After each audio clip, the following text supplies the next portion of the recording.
Días buenos, gente. ¿Quieres saber cuánto? Antonio Lobato es posiblemente el tío más pesado de España y por eso he decidido hacer un vídeo en el que me invento los mejores 5 momentos de su vida, tomando su vida como una especie de telenovela turca super cutre pero que te mantiene enganchado. Número 5. Número 4. Cuando conoció a Nayuta. Tras ser despedido de su trabajo como comentarista de carreras de Villaviciosa, Antonio cae en picado y decide darse la bebida, más específicamente a los bifrutas, patrocinados. Justo cuando Antonio iba a hacer el ritual final, una niña entró a su casa en coche rompiendo la pared de su casa en el proceso. A partir de ahí todos nos sabemos la historia. Nayuta ve una pizca de compasión en la calva de Antonio ve a Nayuta como su escalera al éxito y consigue que le enchufe como comentarista de la Fórmula 1, donde despierta la insaciable ambición de Lobato que posteriormente le llevará a la ruina. Este momento se encuentra en el top 4 no solo por ser la llamada a la aventura de la historia de Lobato, sino por enseñaros cómo un hombre que ya haya tocado fondo puede tocar aún más que fondo. Grande Antonio Lobato. 3. El divorcio de Antonio Lobato. Tras el incidente de compramostucoche.es y que Nayuta le obliga a grabar esos anuncios insufribles, el harén de Antonio se viene abajo.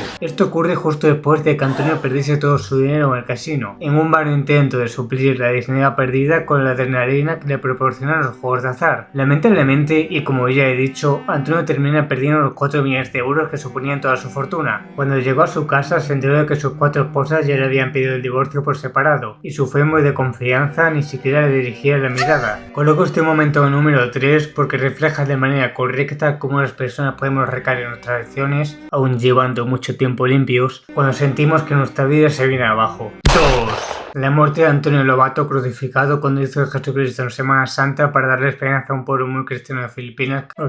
Por azares de la vida, Antonio Lobato es desterrado a Filipinas, donde tras mucho vagar acaba en un pueblo perdido de la mano de Dios, donde es visto como una amenaza por los habitantes. Pero Antonio Lobato es muy Lobato para ser un campesino más, así que planea farmearse la confianza de la gente tirando de carisma y tras 2 arduas semanas, este se consolida como el amo y soberano del pueblo. Lamentablemente, la Semana Santa llegaría a ese pueblo más temprano que tarde, y como es tradición en ese pueblo, el líder del pueblo tiene que interpretar el papel de Jesucristo en su crucifixión. Cuando Antonio se entera de esto, se le ponen los huevos de corbata y piensa en salir por patas, pero finalmente llega a la conclusión de que no se puede pasar huyendo su destino eternamente, y tras tantos errores cometidos, decide hacer algo bueno por una vez en su vida, aunque sea por última vez, aceptando su destino. Antonio Lobato muere crucificado. La razón por la que este momento no está en el top 1 es porque el creador decidió resucitar a Antonio Lobato tras una petición de la parte más tóxica del fandom. Así que no, esta no es la muerte verdadera de Antonio Lobato.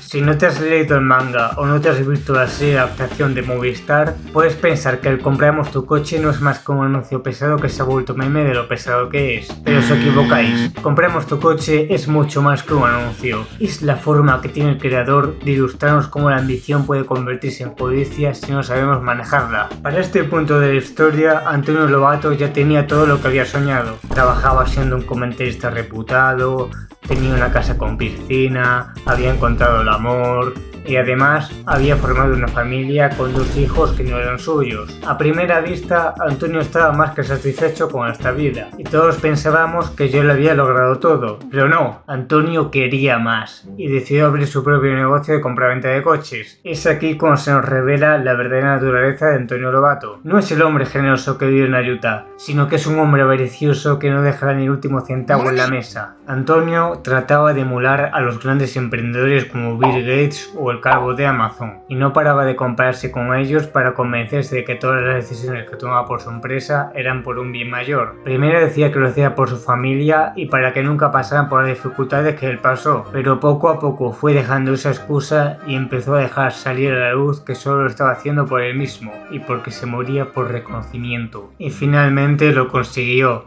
pero no al precio que él imaginaba.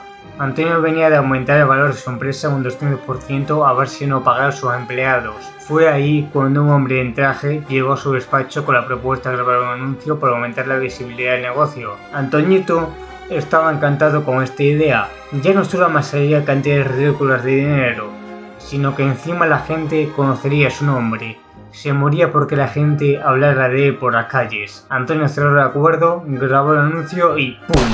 lo había logrado. En un principio la recepción fue positiva, pero pronto nos enteraríamos de que ese anuncio no era más que un anuncio trampa tramado por parte de Nayuta para convertir a Antonio en un personaje infame. Recordemos que el día que Antonio empezó su negocio, Nayuta había suspendido un examen de las tablas de multiplicar, siendo compramostucoche.es la gota que colmaría el vaso. Tras 3 minutos de despotricamiento, Nayuta tomó el control sobre toda la población española e hizo que sintieran odio sobre Antonio, y de esta manera vieran su anuncio como algo insufrible e inmoral. Finalmente, tras un severo juicio, Antonio fue sentenciado a destierro por el Tribunal de Villaviciosa. Fin.